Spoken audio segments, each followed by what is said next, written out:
However, there are faster and very good modes for handling digital data. Some of the free ones that can use simple low-cost sound card setups are MT63 and MFSK. Now, MFSK and MT63 are both forward error correction modes, so they have a very good capability in terms of getting signals across in difficult conditions and get them across accurately. Now, the other modes that are used are PACTOR, PACTOR 3, PACTOR 2 and the older PACTOR 1. These are excellent for large volumes of data, for point-to-point communications. However, expensive modems are required, although they are extremely high-speed modes. Now let's have a look at a little bit more detail about MT63 and MFSK.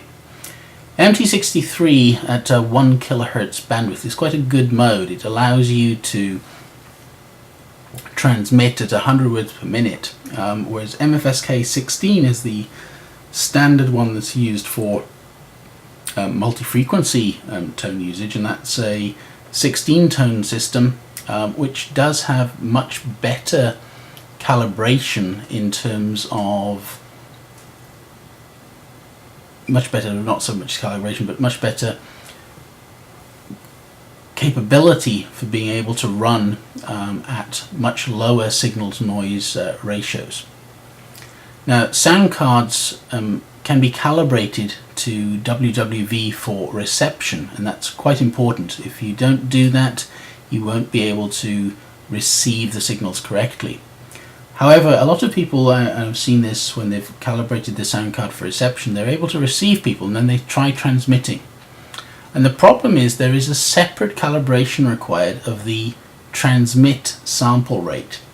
The sample rate that's used within the software is calculated via the sound card, and unfortunately in most Windows systems there is a bug in the sound card software in regard of transmit sample rate is not the same as the receive sample rate, and so you need to compensate for that. One of the ways of doing this is to make a recording of a transmission and play it back to yourself after you've calibrated for WWV, and then you can actually see what's happening. By the way, WWV is just one of the time signal broadcasters you're all familiar with that occurs on 2.5 megahertz, 5 megahertz, 10 megahertz, 15 megahertz and 20 megahertz in the HF spectrum from Colorado, and WWVH is the equivalent station that broadcasts simultaneously on those frequencies from Hawaii. Now let's have a look at the concept of what these low-cost forward error correction modes can do. The first three rows in this table show you performance of MT63 at 2000 Hz, 1000 Hz and 500 Hz bandwidths respectively. And you'll see that at 2000 Hz we have a minimum signal to noise ratio capability of -2 dBs. That is, the signal can be slightly below the noise level and we will get a speed of 200 words per minute with 100% accuracy. If we reduce our bandwidth down to 1000 Hz, we then have a capability of -5 dBs of minimum signal to noise ratio before the transmission breaks up.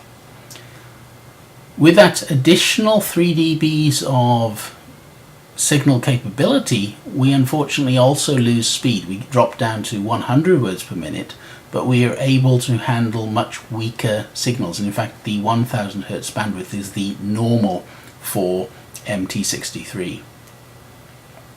Now for severe conditions we can drop down to 500 Hz, and that gives us a -8 dB advantage with a speed of 50 words per minute.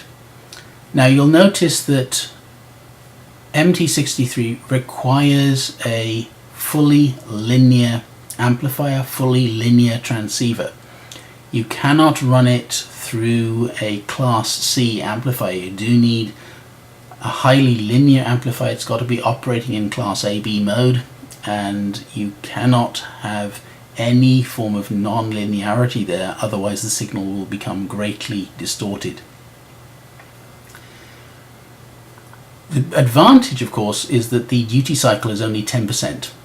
With a duty cycle of just 10%, the signal seems quiet, although the peaks are, if you're operating, for example, at 100 watts, all your peaks will be 100 watt, but the average power will only be 10 watts. So you've got to be very careful that you don't tweak and turn up the gain to get additional drive going into that transceiver, because you will distort the signal. You've got to allow for the fact that the peaks will indeed be 100 watts, and if you've got a 100 watt transceiver, you do not want to be driving it strongly, yet your average power is only going to register at 10 watts. Now with MFSK, you've got a slightly different system. With MFSK, the tones move from one tone to the next in a phase continuous manner, such that you can actually operate MFSK through a Class C amplifier, similar to what you can do with Morse code, similar to what you can do with RTTY. So that allows you for much greater efficiency in terms of operating a linear amplifier. The bandwidth of MFSK is typically about 316 Hertz. It does give you a great advantage in terms of signal to noise ratio, as it's able to cope with down to minus 12 dBs. The disadvantage is that it does have a 100% duty cycle, so it is going to be warming your amplifier up quite considerably over time. Overall speed is a little bit less than with MT63, it's down at 42 words per minute, but like most things, you do need to be able to get the transmission completed, and this is the best way of doing it. So MT63, just like PSK31, does need extreme linearity of the transceiver and any amplifier stage. You certainly do not want the ALC activating when operating MT63. Now, what about software for freebie digital modes? There's basically a couple of different bits of software that are out there. There's the MT63 console, which is available from IZ8BLY, who's an Italian radio amateur that developed this, Nino Porcino, and he's developed it. It does MT63 only. It's got a horizontal waterfall with a sort of reverse flow, so it sort of flows in the opposite direction to what you'd normally think. That does MT63. He's also got a piece of software called Stream, which does MFSK and PSK31. Again, that has a horizontal waterfall with reverse flow. Now, as far as digital software is concerned, the other ones that are very popular these days would be MixW. It's been around for a long time. It handles most modes, including CW. It's available for Windows 2K, Windows XP, and Vista. But those are the only systems that it's available on. Another piece of software that I do like these days is FLDigi. That's also got most modes, including CW. And that's available on a variety of platforms, including all the typical Windows platforms of Windows 2K, Windows XP, Vista, but also Linux and Mac OS X.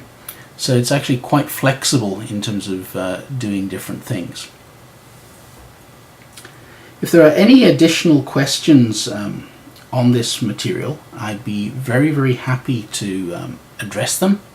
And you can send me emails for any M.A.R.S related questions at afa9hr@sbcglobal.net. For any general questions, just the rbhughes_1234 @sbcglobal.net for more general questions. Thank you for your attention.